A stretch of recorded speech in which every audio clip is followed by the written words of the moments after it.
নিজের তৈরি আরসি বিমানে আকাশে উড্ডয়ন করে তাক লাগিয়ে দিয়েছেন মানিকগঞ্জের ৬০ ঘর তেওতা এলাকার তরুণ উদ্ভাবক জুলহাস মোল্লা। এখন সেই বিমান ও জুলহাসকে দেখতে ভিড় করছেন এলাকার মানুষ।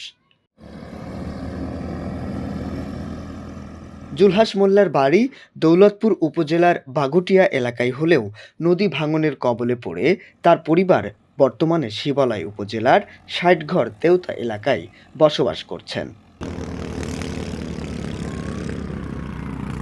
৬ ভাই ও ২ বোনের মধ্যে জুলহাস পঞ্চম। ২০১৪ সালে জিয়নপুর উচ্চ বিদ্যালয় থেকে এসএসসি পাশ করেন।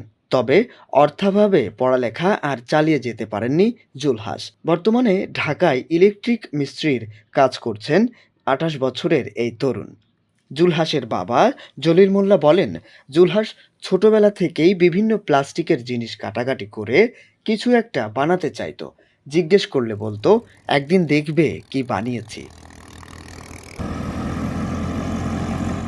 গত ৪ বছর ধরে সে বিমান বানিয়ে উড্ডয়নের চেষ্টা করে আসছিল, কিন্তু সফল হতে পারছিল না। তবে এবার সে সফল হয়েছে। গতকাল যমুনার চরে তার বিমানটি প্রায় ৫০ ফুট উপরে উঠতে সক্ষম হয়।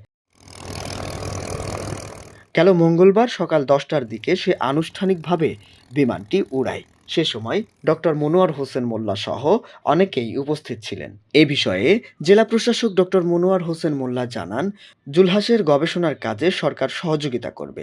প্রাথমিকভাবে কিছু আর্থিক সহযোগিতা করে তাকে আরও উৎসাহ দেওয়া হয়েছে। আপাতত এই সাহায্যটা দিয়েছি, কারণ আমাদের তো ওইভাবে সরকারি কোনো নিয়ম কানুন নাই। নববার্তা 24, ঢাকা।